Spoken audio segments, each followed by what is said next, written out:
Did anyone get a little kick out of that whole dungeon thing with everyone getting thrown into the dungeon? The moment I saw that part, I was thinking, okay, is Nami's mom gonna be in the dungeon with them? That 4 kids dub. Alright, so this chapter had a lot of content inside of it. It definitely had a lot of things going on. First of all, we get a little bit more into that whole thing with Law's backstory of what happened 13 years ago. Apparently, he's doing this for a certain person. He's claiming it's not revenge, because at first Doflamingo's like he's just doing this for revenge, but he's saying no, it's to accomplish the goal that that person really wanted, their lifelong desire. And it's like, wait, was that person's lifelong desire to see Doflamingo defeated? Did that person hate Doflamingo? It really makes you question who the hell is this person to begin with, and what was their lifelong desire, because it's like, okay, is it maybe his old master and he really just hated Doflamingo for what he did? So Law's trying to see that Doflamingo finally sees, gets judgment on it. It just really brings more questions, I guess, when you get a little bit more inklings and clues towards the answers. But nonetheless, it definitely gives a little bit more like,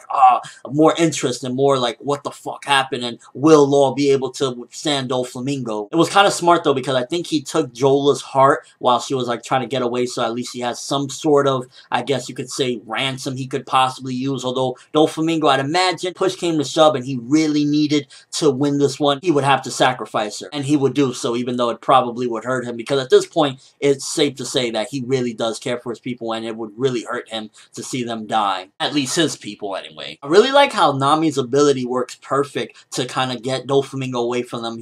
She could just keep on having the clouds move away from them so that he can't get to them. I think that was really nice, and it makes like, okay, so Nami can actually do something. I really like when the characters that, they're not the most strongest, they're not, on that Luffy crazy level, but they can still work together and do things like that. So I really appreciated that little part that Oda does, and it's just those small subtleties. Like, damn, Nami, even in this situation, she could still help out, and in a major way, because Doflamingo, if he can't get to them, he can't hurt them. So I really like that little subtlety. The whole Momo flashback, we're pretty much seeing Doflamingo being cruel in the past, and once again getting an example of how fucked up he can be, pretty much torturing that guy because the battle wasn't gruesome enough when the guy was defeated. It made me question, why the fuck is he blanking out Kanjuro's face and whatnot? It seems as though he has maybe like a big mustache that's hanging or something, and he has like a ponytail looking like a samurai, of course, but it's like, why are you shadowing this guy out? Have we seen him before? Is he like legendary or something? Is he gonna look like some goblin when we see him? I think there's like no point to kind of having him shadowed out at this point. I mean, it's Kanjuro. It's like, there's really no reason to have him shadowed out, but I did like seeing a little bit more of that Doflamingo cruelty. Now, the whole scene with Violet claiming that she has protection from the government, I think she's full of shit on that one. I think she was just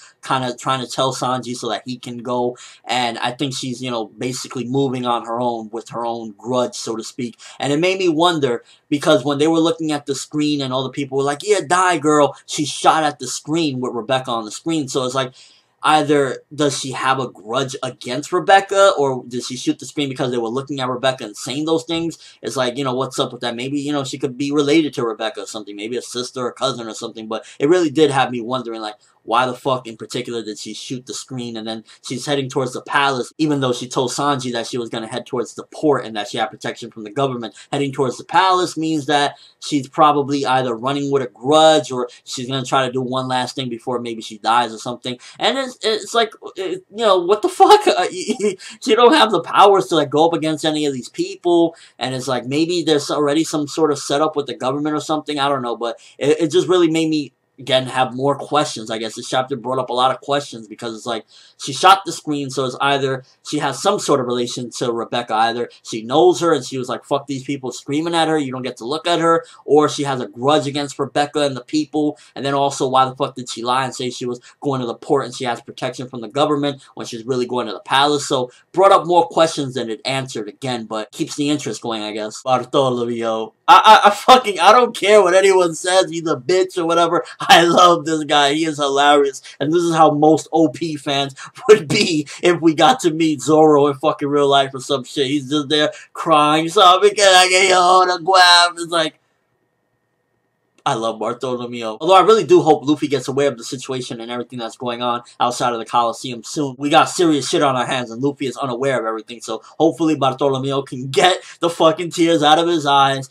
stop asking for an autograph, and go look for Luffy. Yo, that Rebecca, though, impressive. She's holding her own, and apparently she's never really hurt anybody in any of her matches in the Coliseum, so that's some good shit as well. And that's probably why she's been punished, because we've seen in a flashback that Doflamingo, he wants people to be hurt. He wants the crowd to be entertained, so it's like, you ain't hurting anybody, but you winning in matches? Fuck you. So that's probably why she's been, getting more treated badly than any of the other contestants and whatnot. Because, well, of course, her bloodline relation was to the king that was prior to Doflamingo, but it's also like she's doing things that he doesn't want. She's winning, but she's not hurting the contestants. And then apparently she has observation hockey as well, which at this point, if she was to become part of the crew, just saying, what if, it would make sense that she has to. Because at this point, I think everybody is for the most part on some sort of level pretty strong. And then if we're going to bring a female and she's to be, she's supposed to be kick ass, then having observation hockey is a kind of good thing. And once again, that ending with everybody pretty much Don Qing Jiao, all of them getting tricked into thinking they're being healed and getting thrown down in the dungeon. I don't know why I had a fucking 4Kids moment for that. I was like, lock Nami's mom in the dungeon! In case you don't get the reference, that was a bad 4Kids change where they changed the dub in order to have it, instead of that Nami's parents were killed, her mom was killed, it changed it to she was locked in the dungeon by Arlong. Good old Don Qing Jiao was like, yo, I'm gonna hold this grudge until Doflamingo's grandchildren. So when they get out of there, because they will get out of there, they're not gonna be locked in there forever. Maybe Luffy will come and help. Something is gonna happen. It's gonna be chaos, and I can't wait. Oda just keeps building this arc up. I think right now, this is shaping out to be the best arc out of all of, the New World thus far. It's gonna be better than Punk Hazard, and obviously it's not technically New World, but Fishman Island, after the time skip, I guess you could say, this is going to be better than Fishman Island as well. It's just really building something up. Now they have a reason to want to attack Doflamingo. They all been locked in there. Don Qing Jiao, all his people, everybody's just stuck in there, and when they get out, it's going to be mayhem, and I can't fucking wait. So all in all, very content-packed chapter this week. It was very good. It didn't, do as big as, like, the last couple weeks. It wasn't as big or as shocking. Got, a few more hints, and I feel as though a lot of the questions that we had, they got slight hints at them or slight answers, but then those answers kind of brought upon more questions like, holy fuck. But still, nonetheless, very good, and it's a shame that next week we will not be getting a One Piece chapter. It seems as though Oda tries his best at this point to, like, put a lot of content in the chapter, so yeah, we won't get a chapter next week, but this chapter had a lot, so it's like, every time the manga takes a break, for some reason, it always makes me think about the anime and like how the anime suffers because of this. But I guess, they're at this point telling Oda, take some breaks, dog, because he has been getting sick a lot. And if he needs to take these breaks, then, by all means, do what you gotta do. But let me know what you think. First of all, Violet, what the fuck is up with her? Like, does she have some sort of plan? Does she have a grudge against Rebecca? Does she obviously has some sort of relation to Rebecca. Does she hate her? Does she love her? Why does she shoot the screen? And, why isn't she going to the port and all that, and she's going to the kingdom instead? And also, who is this person that Law is claiming that he's trying to fulfill their goal? And what is their goal? Was their goal to just see Doflamingo die, to stop his plans? Or, there's a lot of questions with that as well. What do you guys think? And will Bartolomeo ever get one of the Straw Hats autographs? Let me know in the comment section below and your overall thoughts of this chapter. But that's all I have for this review. Thanks for watching. Hope you enjoyed. Thumbs up if you can't wait to get more One Piece. And hopefully this week goes by really quick so we could get the next chapter, because next week, again, it's on break. So hopefully we get this one really quick out the way. For ForneverWorld, and as always, people, have an awesome day.